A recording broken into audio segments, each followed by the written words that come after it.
watch and learn. Ay, yawa. Isting yawa na yan. Sablay man na, uy. Sablay man na kabit.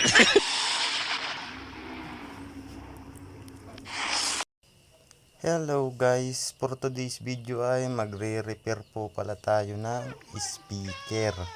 Yan po, ito po ay kabibili lang ni Mrs. Ito po naman po sira. Yan yung malaking speaker na yan. Ang gagawin po natin, i-convert po natin yung motherboard. Kasi nasira na po yung motherboard, nasunog. Hoy, ano yan? Bakit ko Ba't nakabit mo yan dyan? Eh, yun ay bagong bili. Hindi sirain mo. Sira, ayusin ko nga. Imbis na ayos, sisirain mo na naman. Hindi nga, aayusin ko nga itong malaki. Kukumbert ko lang dito. Nakabili ko lang yan. Sisirain ka talaga eh, no? Hindi, huwag kayo maniwala dyan mga kapilam. Matagal na akong nagre-repair ng mga ganitong speaker. Yan o, kahit nga mga cellphone, nagre-repair ako ng cellphone, no?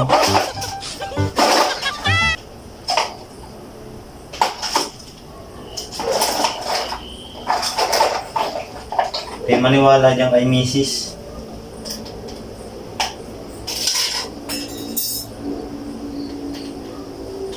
Pag di yan gumana, bahala. Papalitan mo yan ng bago. Gagana yan. Kita nyo naman guys, at naninirmon pa ang aking asawa. Hindi na lang baga sumuporta at manood. Dami pang sinasabi. Ito guys, babaklasin muna natin yung pinakang takip niya para may convert natin.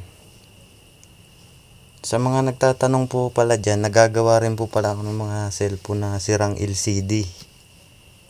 Yan, nagbabaklas din po ako niyan. Actually, dapat nga po nasa ibang bansa na ako eh. Kaya lang na-reject. Hindi ko alam kung bakit.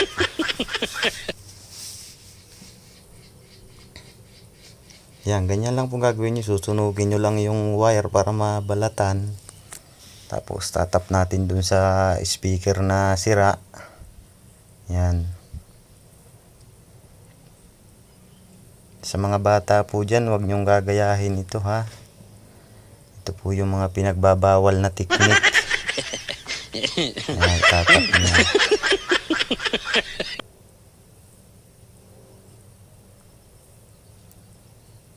Pero huwag nyo pong kakalimutang tapean. Pero ito hindi ko muna titapean kasi nga ano pa lang, temporary pa lang. Testingin muna natin bago natin lagyan ng electrical tape. Pero kung may panghinang kayo, ihinang nyo na lang.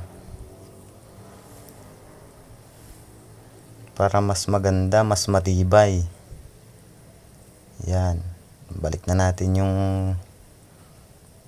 posisyon ng mga wiring niya. Tapos yung takip.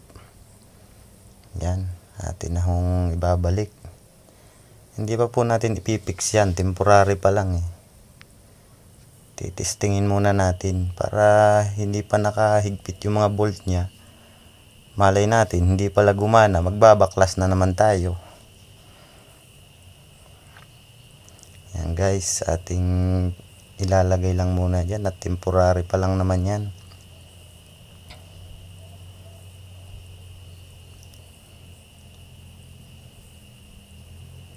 Yan at atin pong titestingin na. Tatry natin.